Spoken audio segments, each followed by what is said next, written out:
ሰላም ሰላም ወደ ዩቲዩብ ቤተሰቦቼ እንዴት ናችሁ? ሁሉ ሰላም፣ ሁሉ ተማም፣ ሁሉ አማን። ሳምንቱ እንዴት አለፈ? እንዴት ነበር? ምን አዲስ ነገር አለ?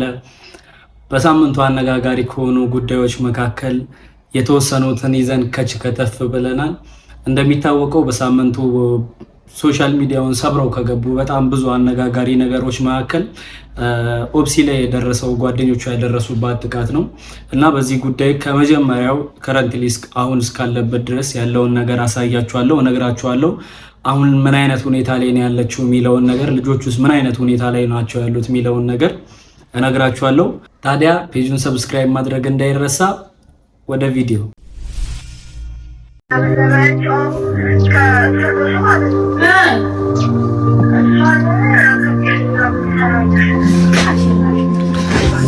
የሚገርማችሁ ጋይስ ቤቷ ድረስ ሄደው በተኛችበት ነው እንደዚህ እያደረጓት ያሉትና ምን አይነት የንቀት ጥግ ምን አይነት የክፋት ጥግ እንደሆነ አላውቅም።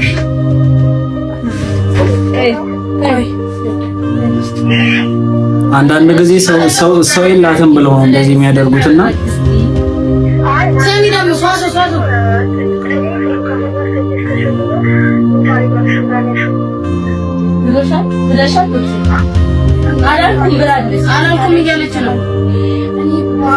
የገዛ ጓደኞቿ ናቸውና ምን አይነት ድፍረት ምን አይነት ንቀት እንደሆነ ሰው እንዴት በገዛ ቤቱ ደግሞ ልጅቷ በጣም ምስኪን ናት፣ ምንም ነገር አትናገርምና በጣም የሚያሳዝን ነገር ነው።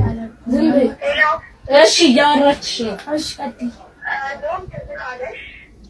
እኮ ነው ሸለው ታያልኩ ካርዲስ ካንዳት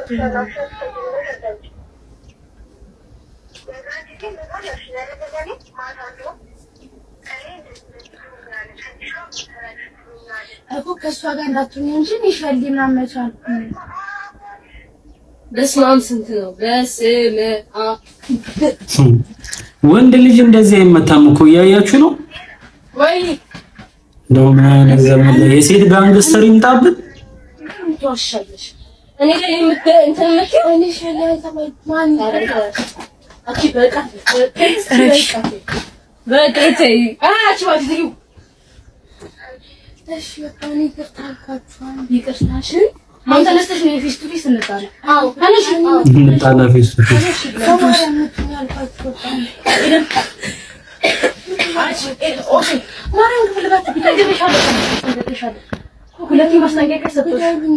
ወገን የላትም ቤተሰብ ብቻዋን ናት ብለው እኮ እንደዚህ የሚያደርጉት። አንቺ ረፊ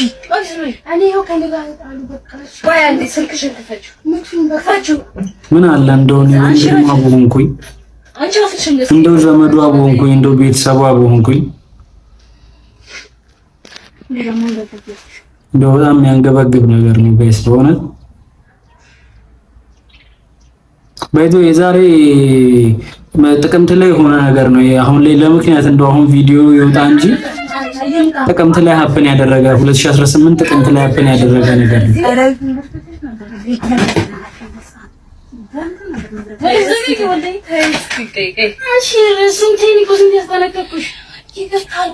ኮኒ አሁን ኩስማ እሺ የኔ በቃ እኔ አሁን ስታይኝ በቃ የሆነ ጅል ምናምን መስልሻለሁ እናናሽን እኔ ከወርቄት የሚደርሰኛል ኮኒ አላልሽ አረባ እሺ አይደል ስሚ ሃኒ ቅድም ነገር እንዳይጠፋሽ ኮዱ አስኮኝ ለጠፋ ምን ላድርገው እንዳይጠፋሽ እሺ እንደዚህ ብለሻል ወይ ስንላ አላልኩም ብላ ነበር። ሶስት ደውል አው ቢያና አላለች። በህይወቴ ላይ ምን እንደሚያሳንሽ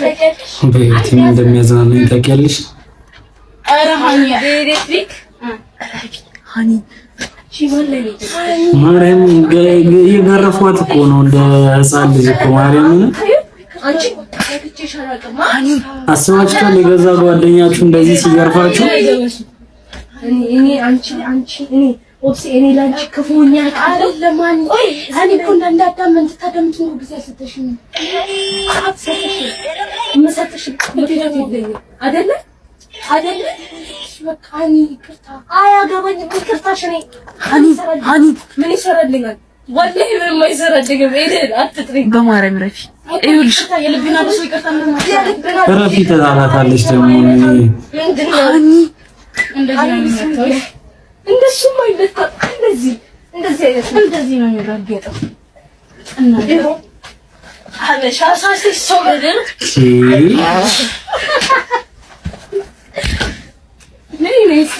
አንቺ እኮ ጋይስ በፊልም ላይ ያለ ነገር እኮ ነው ሆነ በቃ እንዲህ እኮ የለም እኮ አይደረግም እኮ እንደዚህ ለዛ ቤቷ ሄደው እንደዚህ ይስማ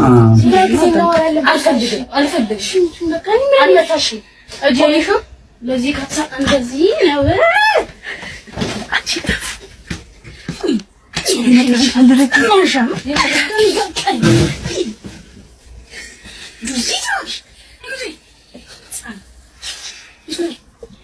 ይሄ መከራ እንደሚመጣብሽ ማወቅ ነበረብሽ። ከማን ጋር እንደምትፋለሚ ባለፈው እኔና ሃኒ ከማን ጋር እንደምትፋለሚ ነግሬሽ ነበር ባለፈው። እኔ ወጣይ ውስጥ ግዳት ይጋለኝ ሃኒ በላይ ወላሂ ሰላ አላገኘሁም። እኔ ጂጂ ያመመኝ ነው ማለት ነው። ቪዲዮ ነው እና ያው ቅድም እንደነገርኳችሁ ቤተሰቦቼ ይሄ ነገር ሀፕን ያደረገው ጥቅምት ወር 2018 ላይ ነው። ቪዲዮ አሁን ላይ ወጥቶ ሶሻል ሚዲያውን እንደዚህ ያጥለቅለቀው እንጂ ሀፕን ያደረገው ከ8 ወር በፊት ነውና አሁን ላይ እንደ ሀገር ብዙ ሰዎች ተቆጥተዋል፣ ብዙ ሰዎች በጣም አዝነዋልና ይሄንን ነገር ልጅቷንም ሰፖርት ኦፕሲንም ሰፖርት ማድረግ የሚፈልጉ ብዙ ሰዎች ሄደው አግኝተዋታል ምናምን ነገር ተጽዕኖ ፈጣሪ ኢንፍሉዌንሰሮችም እንደ ሰይፉ ፋንታውን ያሉ ፖሊስ የያዘው ህግ የያዘው ጉዳይ በመሆኑ እነሱም ደውለው አረጋግጠዋል።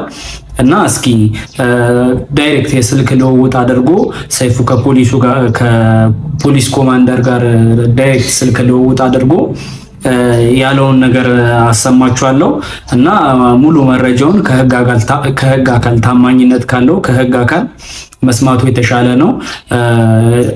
ፖሊስ ከሰይፉ ጋር ያደረገውን የስልክ ልውውጥ ደግሞ ላሰማችሁና እንመለሳለን። ጤና ይስጥልኝ ኮማንደር። እንደምን ዋላችሁ? አለን ይመስገን አምላክ። አለን እየሰባን ነው። ያው እንግዲህ አሁን በማህበራዊ ሚዲያ ላይ ቫይራል ወጣ አንድ ድርጊት አለ። እንዳልከውም ብዙዎች ተቆጥተው ለኛ በተለያየ አጋጣሚ በተለያየ አማራጮች መረጃውን ወደ እኛ አድርሰውና እንግዲህ ህብረተሰቡ ለፖሊስ ያለውን የሚያበረክተው ተባባሪነት የሚያበረክተው ህገወጦችም ነው እርምጃ እንዲወሰድ ካለው ፍላጎት የተነሳ ነው። ይህን በጣም ሳናደንቅ አናርፍም። ሰይፉ ይህን ካልኩ በኋላ ድርጊቱ የተፈጸመው ግን ጥቅምት 14 ቀን 2018 ዓመተ ምህረት በኮልፌ ቀራኒዮ ክፍለ ከተማ አካባቢ ነው። አራቱም ጓደኛሞች ናቸው የሚደበድቧትም የተደበደቧም ልጆች ጓደኛሞች ናቸው። ይህን ድርጊት እንደፈጸሙባት ፖሊስ ሁሉም ተጠርጣሪዎች በቁጥጥር ስር አወጣ። 3 ሳምንት ነው ምርመራ ሲያጣራ የነበረው። አስፈላጊውን ማጣራት ካደረገ በኋላ የምርመራ መዝገቡን በሚመለከተው የፍትህ አካል ልኳል። ልክ ነው። ድርጊቱ ግን አሁን ነው የተለቀቀው። የተለቀቀበት ምክንያት ምንድን ነው የሚለውን ደግሞ እያጣራን ይገኛል። ስለዚህ ድርጊቱ ከተፈጸመ 10 ወር ሆኖታል ማለት ነው ኮማንደር? ጥቅምት ወር ላይ ጥቅምት 14 ቀን ነው የተፈጸመው። ይሄን ድርጊት ፈጽሟል የተባሉት ነው ወዲያ ፖሊስ በቁጥጥር ስር አውሎ እስከ 3 ሳምንት ድረስ ነው ፖሊስ ቁጥጥር ስር ውሎ ምርመራ አጣርቶባቸው ፖሊስ አስፈላጊ ማስረጃ ካሰባሰበ በኋላ ለህግ እንዲጠየቁ የማድረግ ስራዎችን ይሰራሉ። ስለዚህ ለድርጊታቸው ተጠያቂ ተደርገዋል። ያው በፖሊስ እንትን እንዲጠየቁ የማድረግ ስራ ምርመራ የማጣራት ስራዎች ሰርተናል። ግን አሁን ነው ቫይራል የወጣው እንትን የተለቀቀው አሁን ነው። እሱን ደግሞ ማለቀቀው እንዴት ተለቀቀ የሚለውንም ከነገና በማጣራት ያደረግን ያለንበት ሁኔታ ነው። አራቱም ጓደኛ መቾቹም ተመቸዋም ጓደኛሞች ናቸው። አራቱም ጓደኛሞች ያንሰፋ ልጆች ናቸው። ያሳዝነው ቤቷ ሄደው ነው ድርጊቱን ፈጽሞባት ጓደኛሞች ናቸው። ለምን እንደዚህ ያደረጋችሁ ሲባል አይ እንደዚህ ማድረጋችንን ጓደኞቻችን እንዲያዩልን ፈልገን እየቀረጽ እንደዚህ ያደረግን ሲሆን ሀሜት አለ ሀሜት አምታናለች ብሎ የመነሻ ነገራቸው ሲጠየቅ በፖሊስ ያንን ስለፈጸመችብን ያንን ለማድረግ ነው ጓደኞቻችንም እንደዚህ እንዳደረግናት እንዲያዩልን ብለን ነው የቀረጽ የሚሉናል። ስለዚህ አሁን ነፃ ናቸው ማለት ነው። አሁን ተለቀዋል። ለጥያቄ ከተያዙ እንግዲህ ፖሊስ ማጣራት ያለበትን ጉዳይ አጣርቷል። ለማጣራት 3 ሳምንት በሰልኮ ተደርገዋል። አስፈላጊ ማስረጃ ተሰጥቷል። በቀጣይ እንግዲህ ወደ ፍርድ ቤት ተመርቷል ጉዳዩ ማለት ነው። አሁን ምንድነው የሚሆነው? እንግዲህ ያንን አቃቤ ሕግ ነው ያለውን ነገር በተመለከተ የአቃቤ ሕግ ውሳኔ ሆነ ክስ ማስመስረቱ አይቀርም። ውሳኔው እነሱ ጋር ይሆናል። እንግዲህ ብዙዎች ነው አዲስ አበባ ፖሊስ እንደተለመደው እንግዲህ ጥቆማ ሲደርስ ፈጥኖ በማንቀሳቀስ ለዛ ምላሽ ለመስጠት ጥረት ያደርጋል። ኮማንደር ቶማስም የብዙዎች ጥያቄ ነበረ። እኛ ከገባንበት ደቂቃ ጀምሮ ባካችሁ፣ ምክንያቱም ቪዲዮውን ካየን በኋላ መተኛት አልቻልንም የሚሉም ሰዎች ነበሩ። ምናልባት እንዲህ አይነት ነገርና መሰል ጉዳዮች ሲኖሩ ህብረተሰቡ ሊጠቁም የሚችልባቸውና እንግዲህ መስመሮቻችሁን ወይም ደግሞ አድራሻዎቻችሁን እንደገና ይፋ ቢያደርጉልን። እንግዲህ ዋናው ነገር ምንድን ነው? ህብረተሰቡ አሁን ለፍትህ የበላይነት ያለውን ነገር የሚያሳዩ ነገሮች በዚህ አይነት ህገወጥ ድርጊቶች መወገዝ አለባቸው፣ አጥፊዎቹን መጠየቅ አለባቸው የሚል እምነት ይዞ ነው እነዚህ መረጃዎች በተለያዩ አማራጮች ለእኛም እንዲደርሱ ያደረገው አካላት አሉ። በተለያዩ ማህበራዊ ሚዲያዎች ላይ የተመለከትን ነው። እነዚህ ሰዎች በህግ አግባብ ተጠያቂ ሆኖ ማየት እንፈልጋለን የሚሉ ነገሮችን የሚያነሱ ያሉት ትክክለኛና ተገቢ ነገር ነው። እንደተባለውም ይሄ ህገወጥነት ነው፣ እንዲህ አይደረግም። ሰው ካጠፋም በህግ አግባብ ሊጠይቅበት አግባብ ነው እንጂ ያለው እያንዳንዳችን የተነሳውን በራሳችን ውሳኔ እየወሰኑ እርምጃ የምንወስድ ከሆነ ተገቢነት ነው። ያው እንግዲህ እንደሰማችሁት ነው ጋይስ። ይሄ ነገር ሀፕን ያደረገው ጥቅምት 14 ላይ ቢሆንም ቪዲዮ ተለቆ ቫይራል የወጣው ግን አሁን ነውና ቪዲዮ ለምን ተለቀቀ፣ ማን ለቀቀው የሚለውን ነገር ፖሊስ እንግዲህ ልጆቹን ድጋሚ በቁጥጥር ስር አውሎ እየመረመረ ነው ያለው እና ከዚህ ጋር በተያያዘ ብዙ ሰዎች ኦፕሲን ሰፖርት ማድረግ ይፈልጋሉ። ብዙ ሰዎችም ሰፖርት እያደረጓት ነው። ብዙ ተጽዕኖ ፈጣሪዎች፣ ብዙ ድርጅቶች ሰፖርት እያደረጓት ነው የሚገኙ። ቤተሰቦቿ ጋር እየሄዱ ቤትም እየሄዱ ያለውን ነገር እያወሯት ነው ያሉት ምናምን ነገር እና ከዛ ሁሉ መሀል ግን ቀልቤን የገዛው አንድ ነገር አለ። ያ ነገር ምንድነው?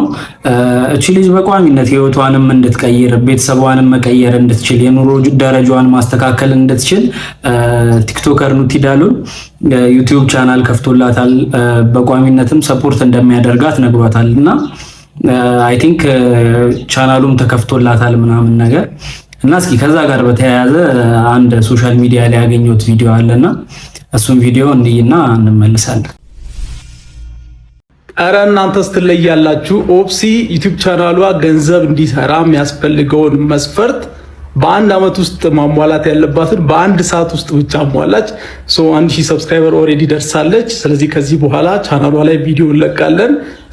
ቪዲዮ ለመስራት የሚያስፈልጓትን ኢኩዊፕመንቶች ሁሉንም እኛ ስለምናሟላ ከእናንተ የሚጠበቀው ጀስት ቪዲዮ ስትለቅ ማየት ብቻ ነው። ወሻወር ነው ቢቀራት ያንን ወሻወር አሁን ትሞላለች እና አዲስ ቻናል ስለሆነ ዝም ብላችሁ ሰርች ስታደርጉ የተለያዩ የሌላ ሰዎች ሊመጣ ይችላል። ስለዚህ ትክክለኛውን ሊንክ እኔ ዲስክሪፕሽን እና ኮሜንት ላይ አስቀምጫለሁ፣ መጨረሻ ላይ ፖስት ያደረኩት ቪዲዮ። ስለዚህ የኔ ዩቲዩብ ቻናል ላይ የለቀኩት ቪዲዮ ነበር የሷን ቻናል ፕሮሞት ለማድረግ እና ገና ቪዲዮ መታየት ሳይጀምር ትንሽ ሰው አይቶት ኢሚዲየትሊ ነው 1000 ሰብስክራይበር የሞላው እና በ24 ሰዓት ውስጥ 50000 ሰብስክራይበር እናስገባታለን በእርግጠኝነት። እና አሁን ያው ጀስት ቻናሉ መከፈቱ እና የመጀመሪያ ሰብስክራይበር ማግኘቱ አይደለም ትልቁ፣ በትክክል በእግሯ እስክትቆም ድረስ ደግሞ እኛ ቪዲዮ የእሷ ቻናል ላይ እየሰራን እየለቀቅን በደንብ ሰፖርት እናደርጋታለን። ከእናንተ የሚጠበቀው ማየት ብቻ፣ በቃ ማየት ብቻ የሚጠበቀው። እቺ ልጅ በእግሯ ትቆማለች፣ በቋሚነት በየወሩ በዶላር ተከፋይ ትሆናለች ማለት ነው። ያንን ደግሞ ከዚህ በፊት ብሩክና ሚኪ የሚባሉ ልጆች ላይ ያደረግነው ነገር ነው። አሁን ደግሞ የእሷ ላይ እንደግመዋለን በሰፊው ከፍ አድርገን ማለት ነው። እና ጋይስ ቪዲዮ እንዳያችሁት ነው። ዩቲዩብ ቻናል ተከፍቶላታል። በዛ ዩቲዩብ ቻናል ላይ የሚለቀቁ ቪዲዮዎችን እየገባችሁ እዩ፣ ሰብስክራይብ በማድረጓት ምናምን ነገር። እኔንም በዚህ አጋጣሚ ሰብስክራይብ አድርጉኝ። በሳምንቱ ከታዘብናቸው ጉዳዮች መካከል አንዱ ይሄ ነበረ እና ቀጣይ ሳምንት በሚያዝናኑ እንደዚህ ደግሞ ስሜታዊ አንዳንዴም ስሜታዊ በሚያደርጉ ጉዳዮች እየተገናኘን ሪያክት እናደርጋለን። እንደዚህ አይነት ቪዲዮ ሁል ጊዜ በቋሚነት እንዲደርሳችሁ ፔጁን ሰብስክራይብ አድርጉ። በቀጣይ ቪዲዮ እስከምንገናኝ ይመቻችሁ።